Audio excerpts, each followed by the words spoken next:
from those who rigged it. As I see it, class warfare, the only resort to right-wing doom. It's worth it. How to talk to your right-wing relatives, friends, and neighbors, and other books written by Egberto Willis.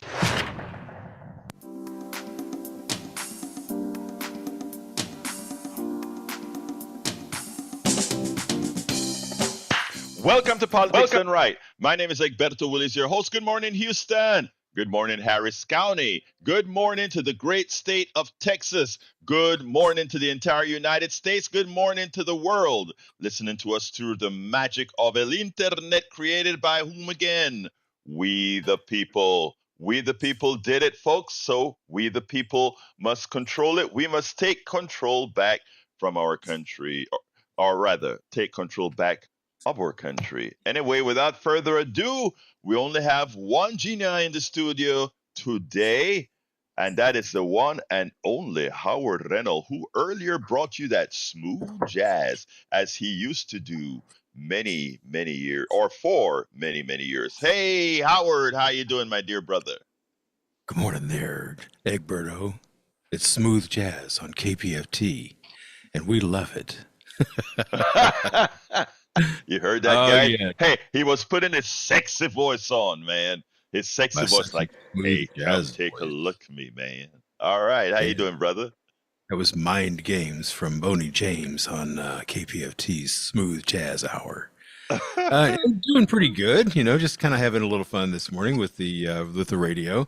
It is Thursday morning at the radio, the 27th of March, 2025. We are still on the air. The tin cans and string are holding up so far, but we have some storms moving into the area today, so we're not sure. We just kind of hope and pray that everything's going to be okay, that the glue on the tin cans and string will hold up. No rants today, really, just shocked at the fact that Mike Johnson thinks he can dismantle the judicial system. Oh, Lord. You're interfering with the executive. No, it is their job to do that. And the judge just wrote an opinion saying, hey, it is our job to make sure that the laws are followed. And if you're breaking the law, we're going to stop you or punish you. People, as we should. People, this is getting out of hand. I mean, they want to dismantle the judicial system. I mean, Roberts had to step in and say something. And now you're saying, well, we'll just dismantle the judicial system and do whatever the hell we want to. You cannot operate this country by fiat, which is what's going on. That's what it's called. All these executive orders and stuff is called ruling by fiat. Well, it doesn't work. There has to be backup. There has to be checks and balances. And the judges are doing their job. That is what they are supposed to do. Now, this judge is claiming, oh, well, she's anti-Trump, blah, blah, blah. That's nonsense. She's anti-breaking the law. So if Trump happens to be breaking the law, yeah, okay, I can see that.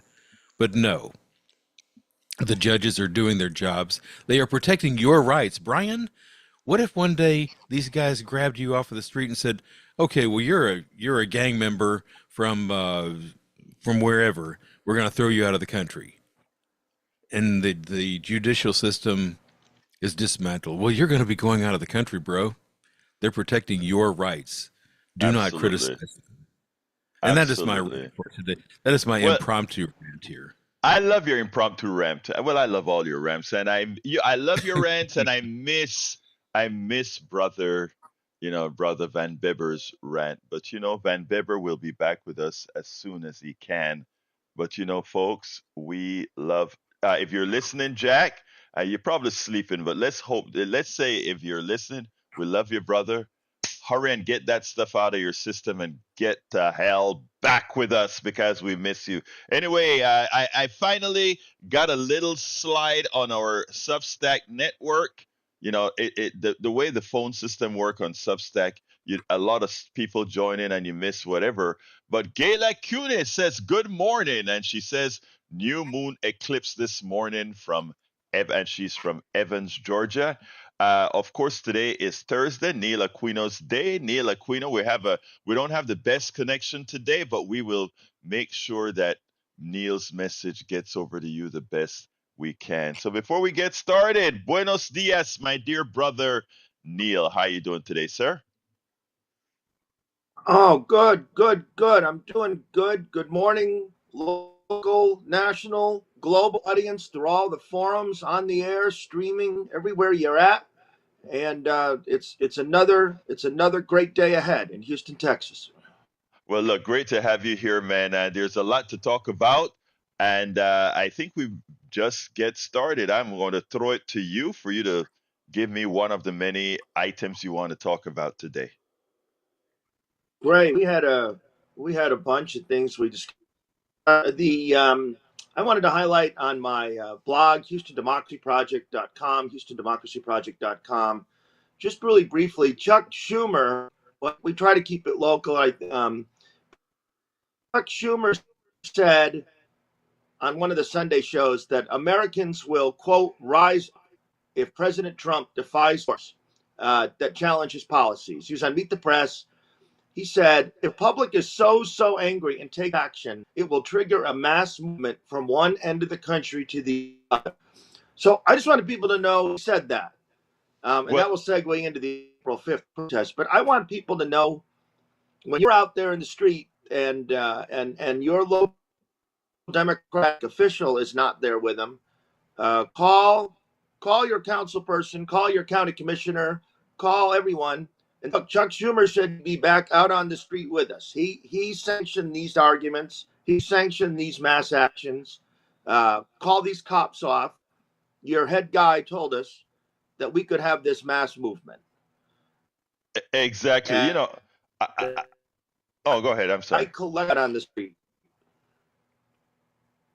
Now, I want to point out something that's important, right? I mean, I'm glad that he went on air, and I'm glad that he kind of sanctioned people to go out there and join the fight, etc. But my concern with Chuck Schumer is, I still think he's fighting a standard opposition party, the types of, George Bush, the second George Bush, Sure. or Reagan and or one of these guys. And while we think while those guys reigned, we thought they were terrible and we just thought it was the end of the world.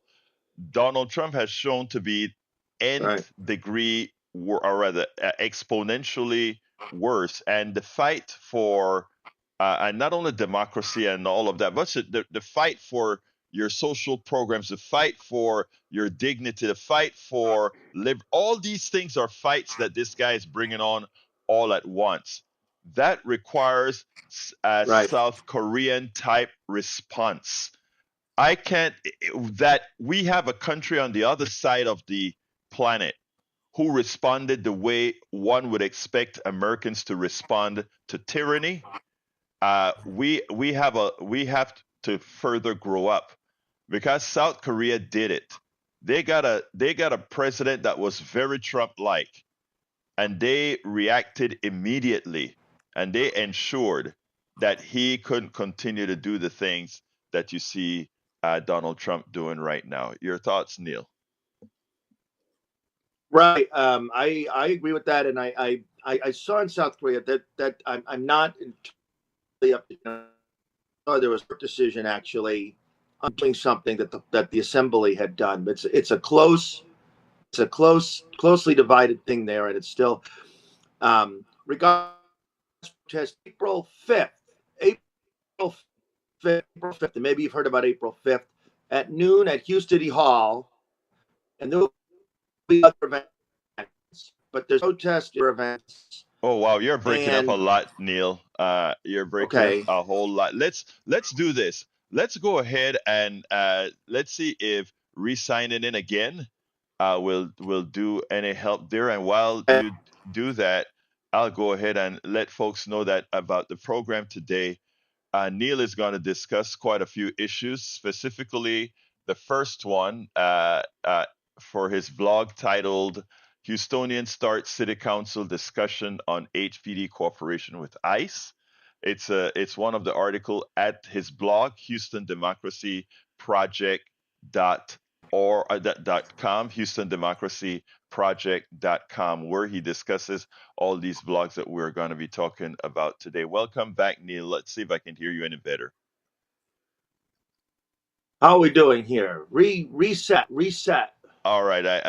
Let's see if that reset was good. Continue with what you're talking about. The I think you're talking about the protest that there's going to be on April 5th. Right. Thank you. Appreciate your patience. And if it just doesn't work today, please tell me. The 50501 protest, the April 5th, Saturday, April 5th at Houston City Hall. I think that these protests have some momentum to them. There are other local events. You have to look for them. There's no they're frequently on Facebook. You can punch in 5501 or Google. A lot of information I'm finding is on Reddit, but there are local closer other than Houston City Hall. Well, what I want to do, There are Neil, is the following. 50501. What I want to ask you to do is the following, because you are apt in finding these different protests and things and actions for people to do here in Houston. And Yeah, I don't think there are enough people centralizing that stuff for easy access to our listeners. So I'm going to ask a favor of you yeah, that you create one page sure. on your site, one page at Houston Democracy Project that a lot of us can tie into for the things that you find both on Reddit, Facebook, or wherever you find it, just so that people can have options and not have to go to, we centralize on your page for those actions. Because you asked, I'm going to do that. I've been consciously avoiding doing that because I've been waiting for someone else to do that. Frank, I was like, why does someone else do that? Because you asked, I I appreciate will that, do brother. that. I appreciate that because I Um, think it's for our listeners and others, right? It really and right. it, No, I it got you. I got you. Part of me yeah. was saying there's 5 million people. So someone please do that because I get a lot. I get a lot of I get people saying there's no centralized page.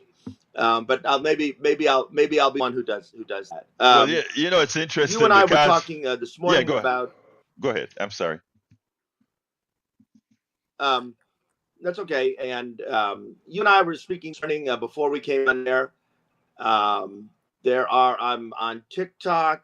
I do watch TikTok, and in fact, the baseball season starts today, so now I'm my TikToks of baseball catches and things will come back. So I'm out of that, and a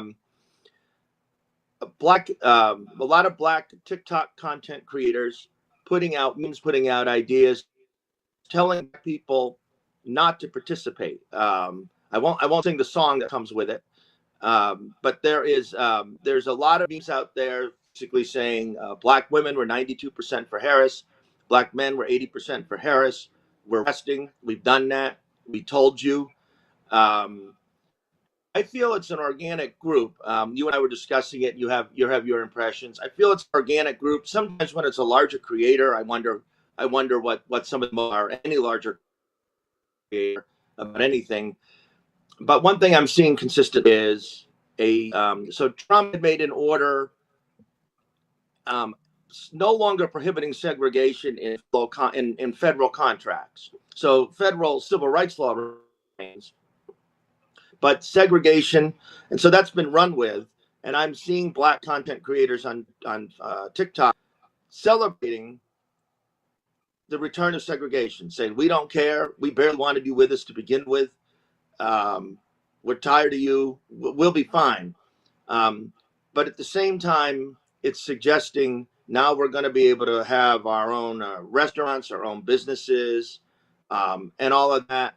And the only thing I can say to that is that that segregation will come with Jim Crow and brutality. And every time I see that, I'm like, I just it and it's gonna work that way. It's just it's I don't know, but it's not gonna work that way. I think that's an important thing that you just brought up here because the way I don't know if you remember in the Jim Crow days, the lie was separate but equal, right? You Right, never right, you never ever get separate but equal, especially in a capitalist society because racism was created for the capitalist society to be able to do what it does to humanity. I mean, I know a lot of our great capitalists and economists or whatever will never cop to that, but that is the reality. Keeping people divided is what allows capitalism to thrive. Now, that said, this movement that you're correct, there are a lot of black folks, and I have a lot of close black friends that just about had it where they would say, well, if it is if I make you so if I if it is so offensive for you to feel that my presence is an issue, then let's just really go our ways. As long as there's no Right. we're separate as equal, that's fine, because the reality is, we're just happy on our own. And I think that's a danger. And I think you point out the most important thing, and that is the danger that comes with that is you revert to Jim Crow. Whether people want to accept it or not, the powers that be would use that exact, resegregation, if you will, as a method to bring that back. Because again, it's our economic Mhm. system. I mean, Oprah and Trump will Yeah. always be allies. And I know people are going to, what? Yeah, don't ever think that the Oprah, I mean, look at how quick the billionaires were to support Donald Trump. From Bezos and the Washington Post, look how quick they were to get together. So, I mean, it is important for folks to realize it. So I'm glad you brought that up. Resegregation isn't the answer.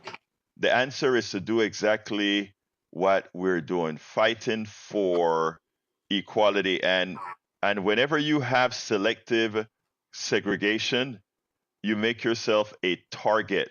You do the job for the capitalists when you segregate yourself. You do the job for them. They know where the water pressure doesn't have to be the best. They know where the police action doesn't Yep. have to be the best. They know where all, I mean, that is Yep. what occurs, So it is a full errand. Continue, my brother.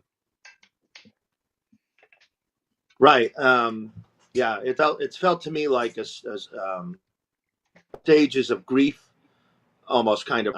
And I can certainly understand the feeling that no matter what we do, no matter what we do, we won't be treated equal, and it's something. But April 5th, it's in Houston City Hall, and other events. I will assemble a page on the blog HoustonDemocracyProject.com. I wrote about a woman, Laura Gallier, who 9 days ago went to Houston Public City Council public comment session, which every Tuesday at 2. You can go speak every Tuesday at 2. The earlier you sign up, you should sign up really a full week in advance. You'll be higher up on the speaker list. But a citizen was pulled over in Houston for a cracked windshield. He was not a criminal, but he was in a ICE database, undocumented. Even though John Whitmire said we are not cooperating with ICE, HPD called ICE, and the man was arrested. And so this citizen, Laura Gallier, and I'm just using her as an example of many citizens come to, but she sat there, she waited, she spoke, she asked the questions, 10-minute discussion on the matter, and I just want to highlight your ability to do that. That's really, you have any topic you want to do. People do it all the time. And Tuesdays at 2 o'clock, you can go to Houston City Hall and speak. And this woman was just an example. And no one would have discussed that issue that week if she had not brought it up. No one would have discussed it.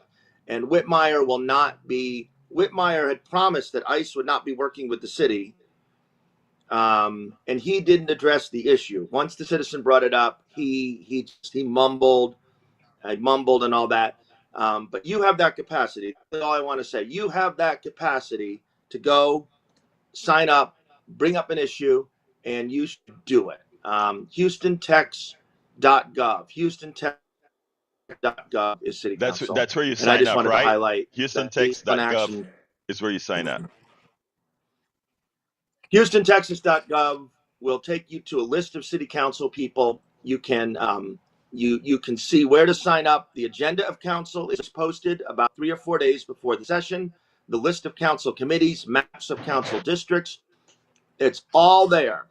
And as I say, authoritarianism will require a local infrastructure.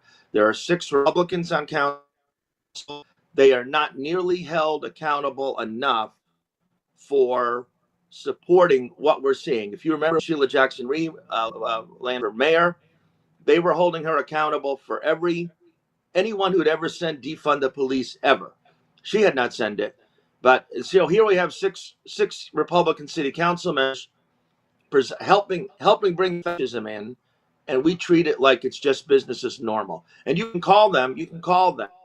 So I just repeat drumbeat. Engage with Houston City Council or your Pasadena or Galena Park or Jersey Village City Council, wherever you live.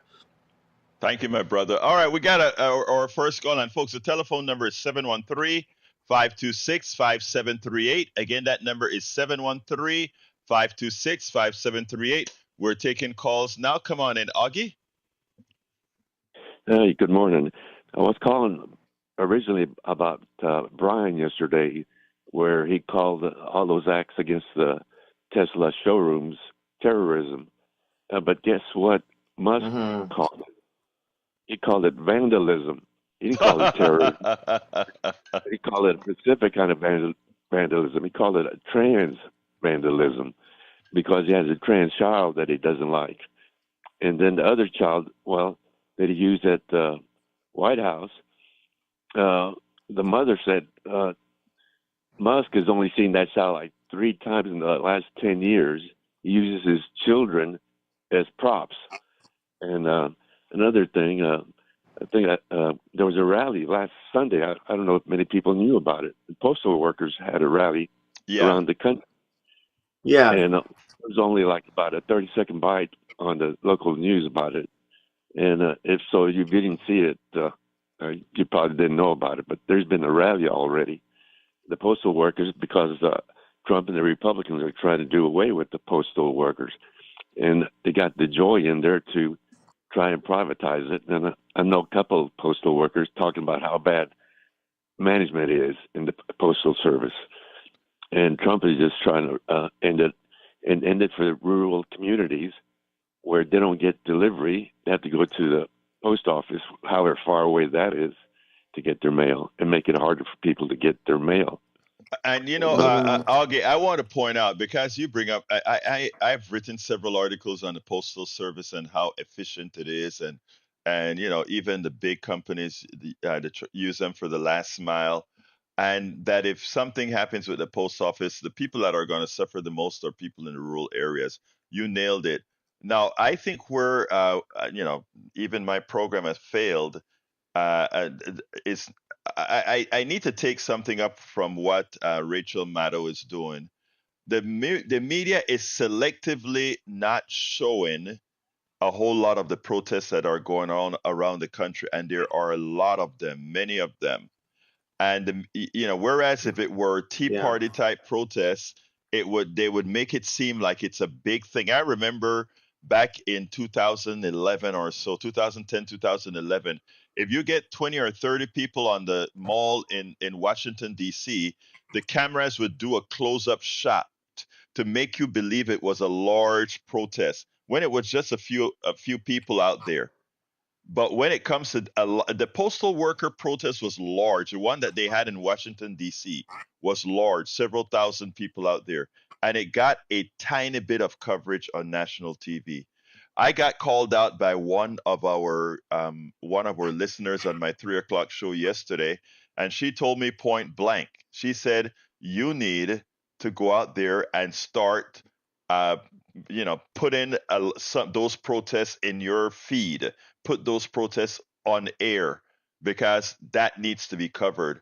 And I will try to do my best to do that as well. So you're absolutely right, Augie. And Neil, you want to add anything to that before I jump back to Augie? Well, Houston Chronicle, March 23rd, postal workers and community members gathered in front of a Houston post office on Aldine Road, and Al Green was there, and there was a series of union protests across the country about the postal service. And DeJoy quit yesterday or 2 days ago, right? He Yeah, wasn't. yeah. Trump had gotten even so much worse. DeJoy wasn't evil enough anymore.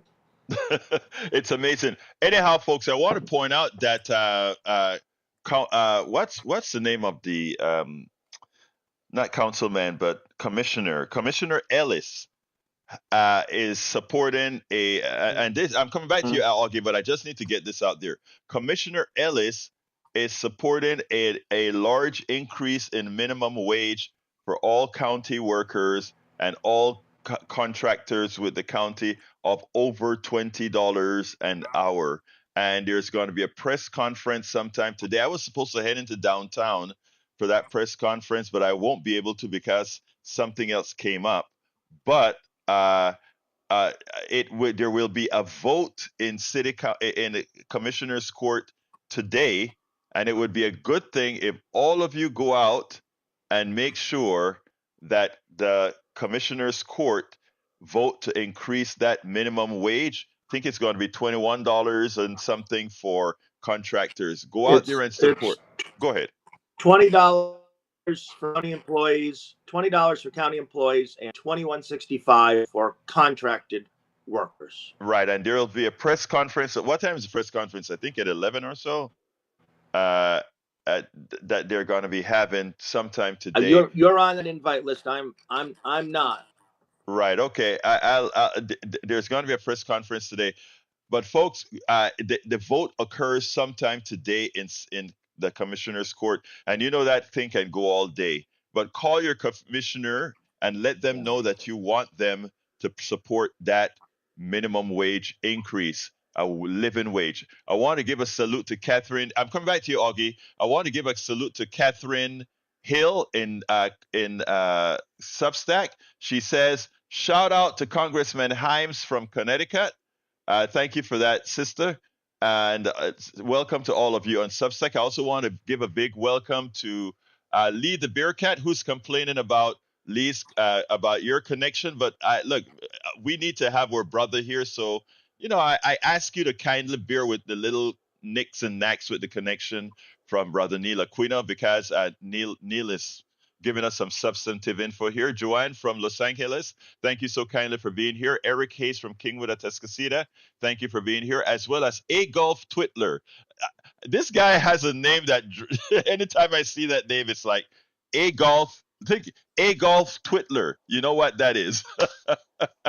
Adolf Twitler says, since Republicans don't run cities, they can claim all their red states' crime is the Democrats' fault and not the red state poverty. No, it's the red state poverty. Okay, Augie, give me a closer. Yeah. The MAGA Republicans think Musk is a genius. Well, he didn't create it. He bought it and fired the two guys that did create it. He didn't create X, his internet platform. He bought that too. And he bought the space program. And he didn't create Trump. He bought Trump also, just like he bought Tesla and everything else he got. That's about it. And that. Hey, I want to thank you for saying that, because I want to point out something. Look, the one thing that they put that he was really in charge of, the one thing that he was really in charge of, Musk, is a total failure. They put him in charge of Doge, and it shows what he is capable of doing. Doge is what he is doing with the people he actually lead. Remember, like you said, all those other companies were companies in existence with leaders, with the intellect there, etc. He just provided capital. In this one with Doge, he's providing direction. And it shows you with the failure that Doge is, with what it's doing to Social Security and all these other issues, it points out how dumb he really is. Thank you, Augie. Let's go to Jim. Come on in, Jim. Hello. How are you doing today? I'm doing fine, my brother. Talk to me. Well, I was listening to you yesterday, and you were talking to Brian about the Tesla, attacks, and he asked you what was if your opinion was it vandalism or terrorism, and you said it was vandalism. Hmm. And I'll be honest with you, I'm a bit confused about that. I don't really understand how you can confuse that with think it's vandalism and not terrorism. I mean, but it's one thing to break a car window or slash their tires or spray paint on it. It's another thing to throw a firebomb at it and blowing it up and doing the same to a Tesla dealership. Okay, let's stop you a second there, Jim. In when here in I live in Kingwood, and I have cameras around my home. And there was a guy who put Roman candles and firebombed my home. In other words, they put it into the meals, firebombed my homes. They made it. The news made every single channel. ABC, CBS, NBC. It also made it in every newspaper. My question to you is: every one of every one of those reporters called it vandalism. Not only that, guess who else called what's happening to Tesla vandalism right now? Elon Musk. Even Okay. Elon Musk hasn't called it Let domestic me terrorism. Go ahead, Lee. Are you sure about that? Yes, I'm sure about that. Go ahead, Lee. I mean, Neil, go ahead. Neil, okay. Let me. Oh, that's okay. I got confused. Sorry. Let me just push back on this whole narrative. What's going on at Tesla are peaceful protests in 99.9% of the time. I don't want people to feel the Tesla dealership I've gone to last Are you there? timer. There's Oh, 200 feet between the sidewalk and the door. Protests have been extremely peaceful and getting people afraid. They're gathering people to be afraid to go. okay, and that is true. So, what Neil just said is important. Neil, you broke up a whole lot for that. So, let me kind of repeat it. Neil pointed out that even though everybody is Okay. concentrating on the fire bombs that is occurring on the Tesla cars, that is a sensationalism part of it. It's terrible. It's horrendous. But compared to Mhm. all the other protests going on around the country against Tesla, that is not what you see. A lot of people are protesting Tesla without burning up cars. But all you see is a Right. part where cars are burnt up. Anything else, Jim? But yes, I'm sure that he called it vandalism, Jim. Anything else, Jim? But could you not? I still don't understand how you not consider that terrorism, because if you think about it, Elon Musk works for Trump in the government, and Yeah. terrorism is fighting against terror against the current government. If Elon wasn't working for the government, none of these firebombs would be happening. None of the Tesla protests would be happening.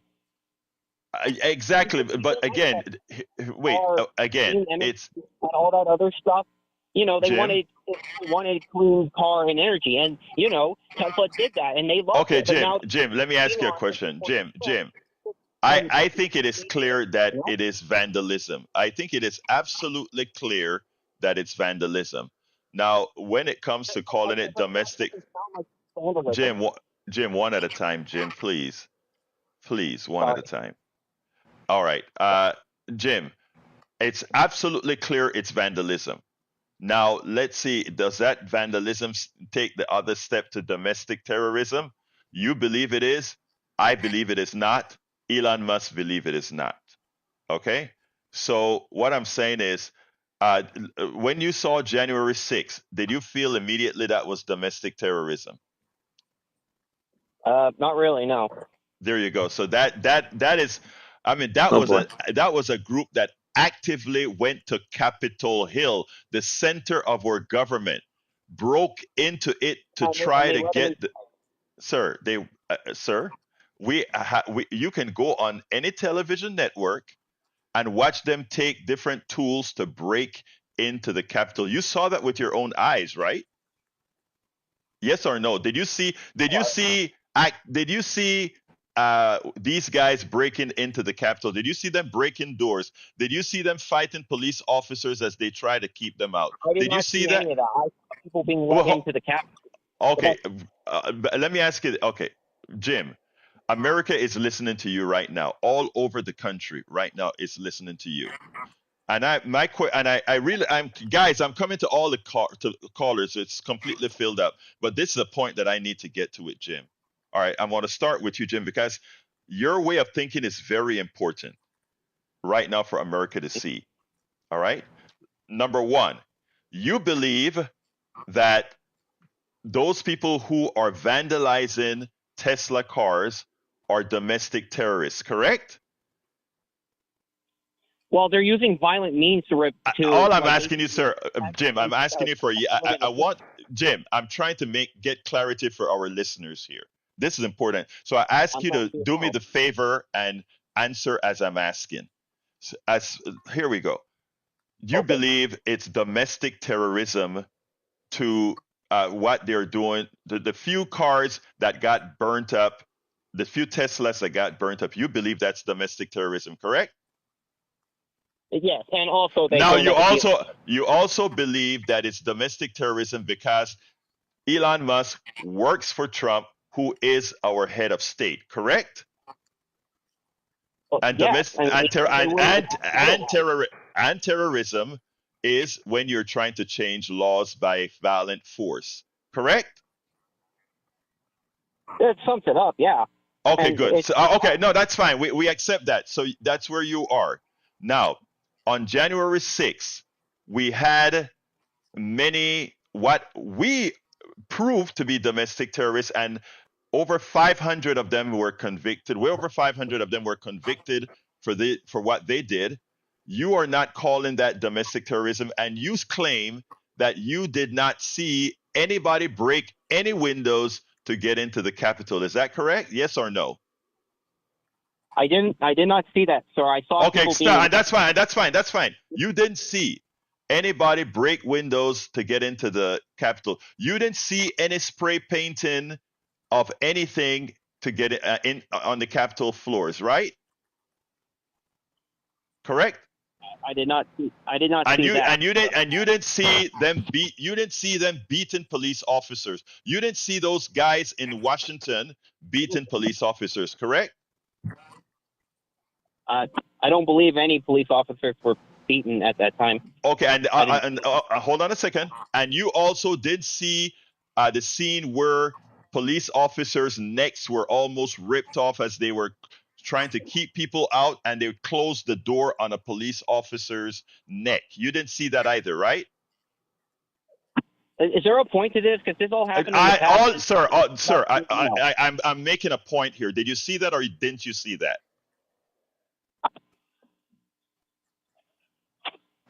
Can you repeat that? Did you see when a police officer his neck was jammed in a door in Washington D.C. by the protesters, or I call them insurrectionists? You didn't see when they did that? I didn't see much of it, sir. Okay, thank you. All right. So what, folks, to the listener, Jim. Okay, hold on, Jim. Jim, hold on. America, this is what I'm talking about.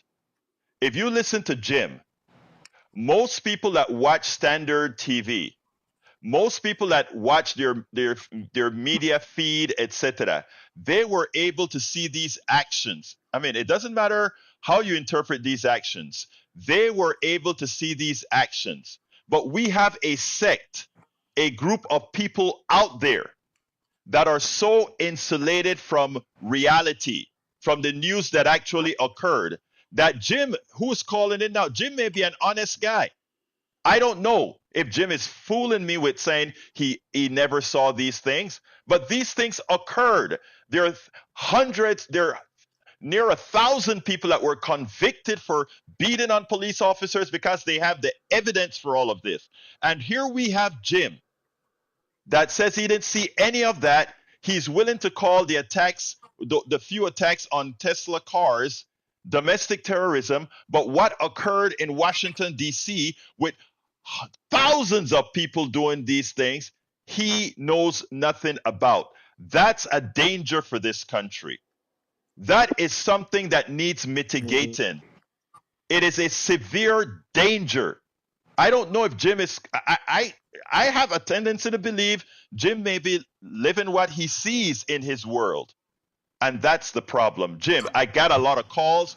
I think I spent a lot of time with you, sir, and I think I gave you a lot of time to talk. Thank you so kindly, my brother. Let's go to Paul. Paul, come on in. Good morning. Good morning, sir. Morning.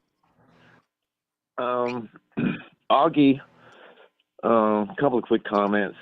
Augie was informative, but there's a point that that is very salient that he left out, maybe didn't know.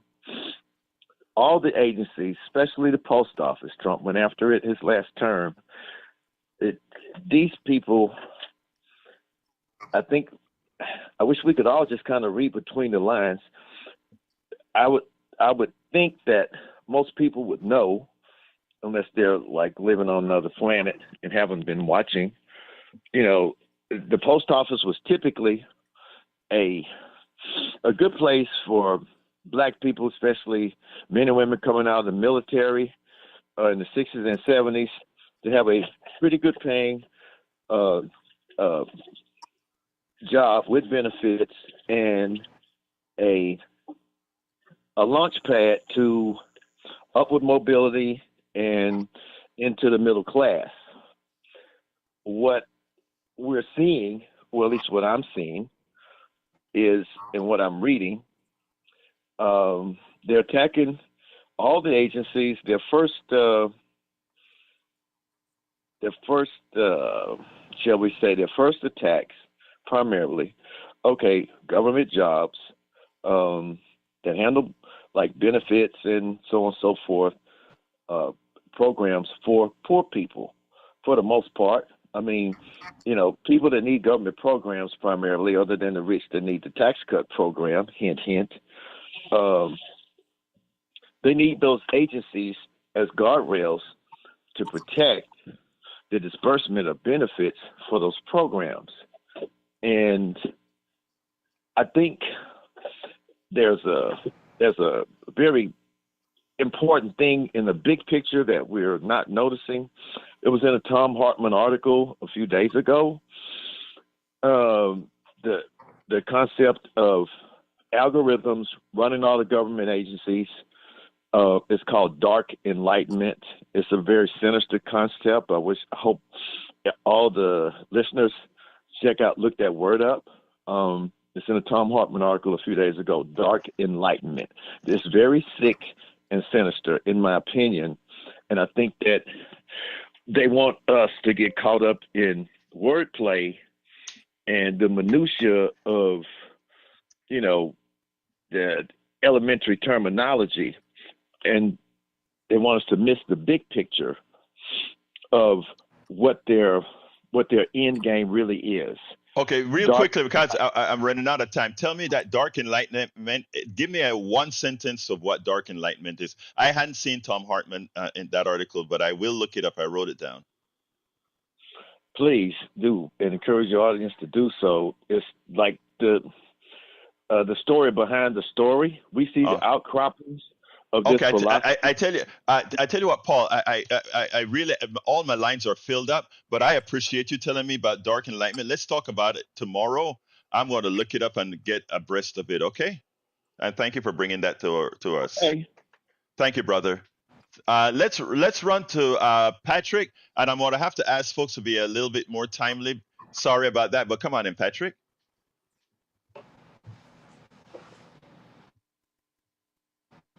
Patrick, you're on. Okay, let's go to Bruce. Come on in, Bruce. Morning, Alberto. Good morning, my brother. For 28 years, and when Patty Hearst was kidnapped, the Hearst made sure her picture was in the front page of every paper in the country almost every single day. When the Chicago Tribune locked their employees out, there was a march of 20,000 people in Chicago. It made a little tiny half a paragraph in the back of the business page. I worked with some of these displaced workers in California from Chicago, and they told me they were on a back street and got cornered by the cops on horseback with clubs, and they thought they were about to get it. And suddenly they heard bagpipes, and it was the International Brotherhood of Electrical Workers who come and rescued them. They said the cops backed down and got out of there when they seen them marching forward. So thank God for IBEW. I'm done. Thank you, my brother. IBEW, kudos to you. Let's jump to Patrick, line 3. Hey, good morning. How are you? Good morning, my brother. Talk to me. I'm kind of curious why it's so important for people to either label it terrorism or vandalism. I know you know the But answer to that, Patrick. I've known you too long. You know the answer to that, brother. yeah, a way to define terrorism is to scare or bring terror into a group of people, whether it's because of the border that they were born in or a belief system that they have. And so the fact that the January 6 people were actually hunting human beings and trying to overthrow a government, that is directed more towards a group of people and inducing terror. As far as the way I see the Tesla events, it's more like a counter-strike. He attacked our social safety net. He attacked our families. He's attacking our way of life. And a few brave people have taken it into their own hands and don't want to deal with it. They're fighting back. So terrorism and counter-strike, I would consider it a counter-strike. It's And then, yeah, Patrick, you're correct. It's two different concepts altogether. But Patrick, I got all lines are busy again. Thank you. Let's talk at 6 o'clock, but you nailed it. Thank you, brother. Sounds good. Thank you. Let's go to Gabriel, line 5. Hello. Hello, sir. Talk to me. Hello. Yes, sir. I just want to make a comment that I believe that there's no terrorism because this country's illegitimate, and I don't believe that we should be paying taxes because this country's illegitimate. And also, I want to say, do you know how to get an Aggie off of your porch? Pay him for Oh, the God. people. Thank you. Thank you so kindly, brother. Let me just say, look, a government, the illegitimacy of a government, look, we can have all those kind of talks. We have the United States of America. What we have to do in the United States of America is make it a better place. All of us ride on streets, roads, etc., etc. We all, somebody's taxpayer paid for that. I'm a taxpayer. Before I jump, I've been quiet for quite a while. Give me a sentence or something, Neil. But I just want to say that, again, the Tesla protests have been overwhelmingly peaceful, and the right wing narratives, they're never racist. We do is terrorism, and they keep us pinned down discussing this stuff while they loot the country. So it's You nailed it. important that we not lose ourselves to their narratives because it never stops. You nailed that. You nailed that. Let's go to Johnny. Johnny, real quick today, brother. I concur. Neil just nailed it. He nailed it. Speaking of which, I have a New York City office phone number for a pro-oligarchic CEO by the name of Steve Ratner. Yes. R-A-T-T-E-R. 415, area code 415 260-1058, 260-1058. This guy is the CEO and founder or co-founder of an outfit called Willett Advisors in New York. This guy makes his living in the world by managing the wealth of people like Michael Bloomberg. And he had the audacity on MSNBC the other day during the Morning Joe program to try to attack progressive all the progressive policies that you and I and 60 to 75% of the American people are in favor of by conflating universal health care with trans girls or trans boys playing sports with the other on the other side of the aisle. Let me just add to that, and then I got to let you go, Johnny, because I'm still filled up. But here's what I want to say, Johnny. Steve Ratner has been doing some good stuff on MSNBC. That is horrendous, and that is what my brother here on the chat, Glenn Ryan, talks about all the time. when I split differences. I want to say tomorrow we'll cover a blog that Glenn Ryan wrote. I am not in complete agreement with the resolution, but we're in complete agreement in how what the outcomes are supposed to be. And you just nailed it there by showing Steve Ratner, who talks great about the economy and points out some realities, then jump into the progressive mumbo jumbo about universal health care, etc. Johnny, thank you for bringing that up. We'll talk about it tomorrow. Okay. Let's go to real quick, Buddy. Come on in. We got to be quick now, Buddy.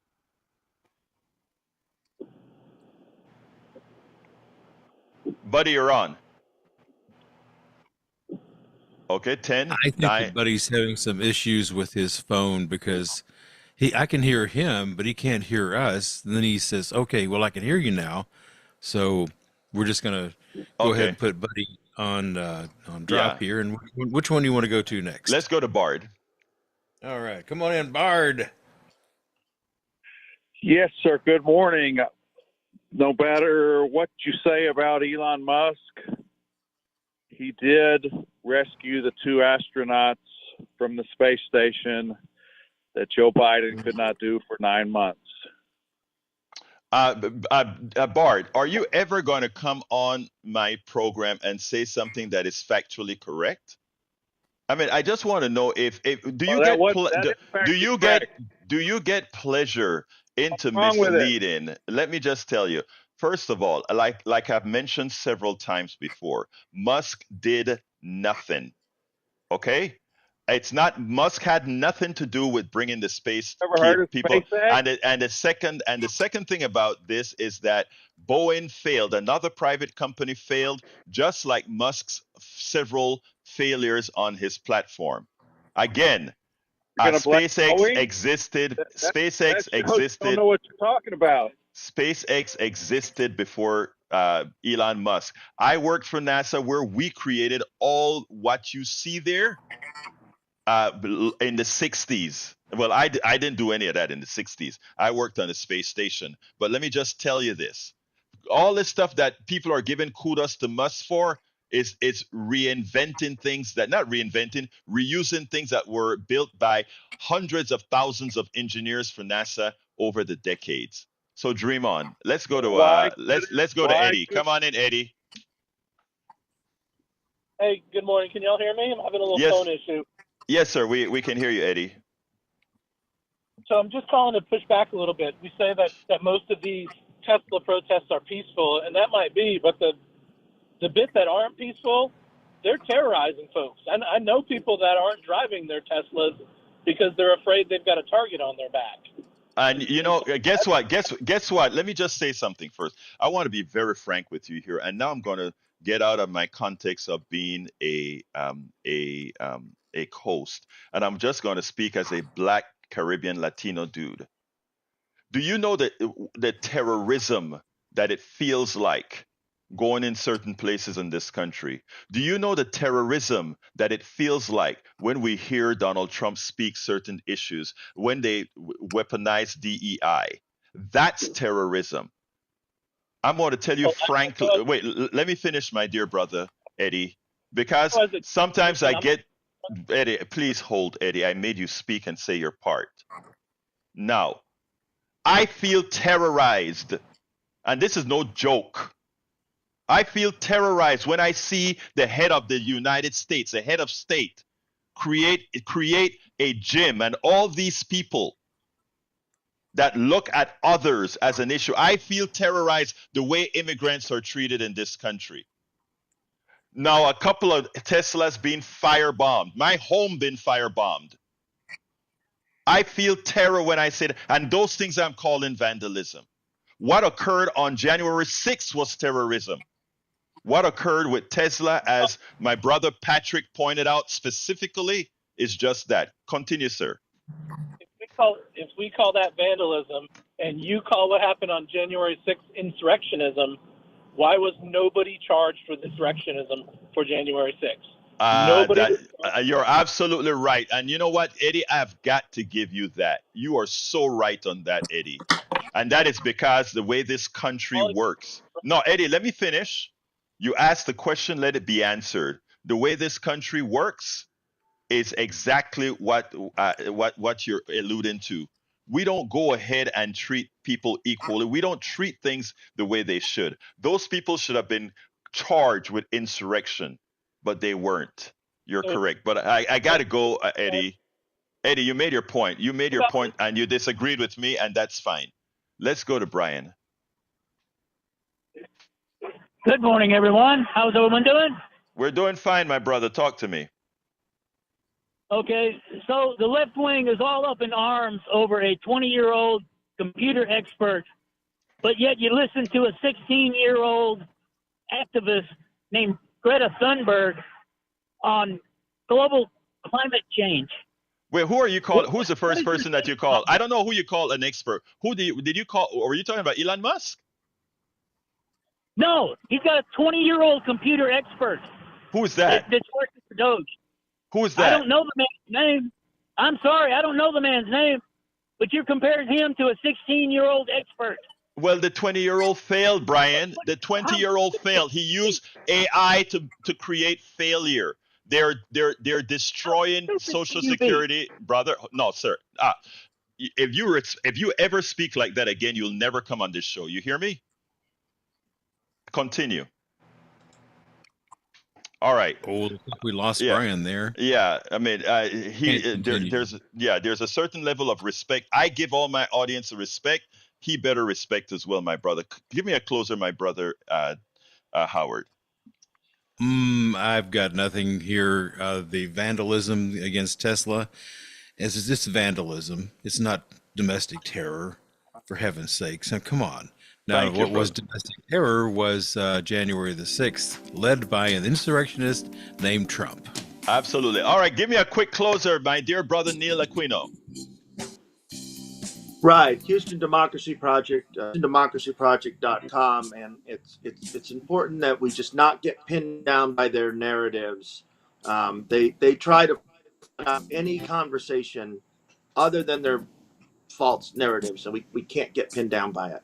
Thank you, folks. Love you all. Rest of the program is at politicsandright.com/newsletter, politicsandright.com/newsletter. Speak to me directly at kpft@politicsandright.com. You can email me at kpft@politicsandright.com. Love you all. My name is Egberto Willis. This is Politics and Right, and you guys know how I end this baby. I am what? Out. I'm Dr. Anthony Lizowitz, and this is Climate Connections. For decades, the amount of cropland in the U.S. was shrinking as farmers converted more land into pastures, grasslands, or other natural areas. As their practices became more efficient, farmers needed less space, so they could set aside some land to benefit the environment. But in the mid-2000s, that trend reversed, and cropland began expanding. Things like pasture land.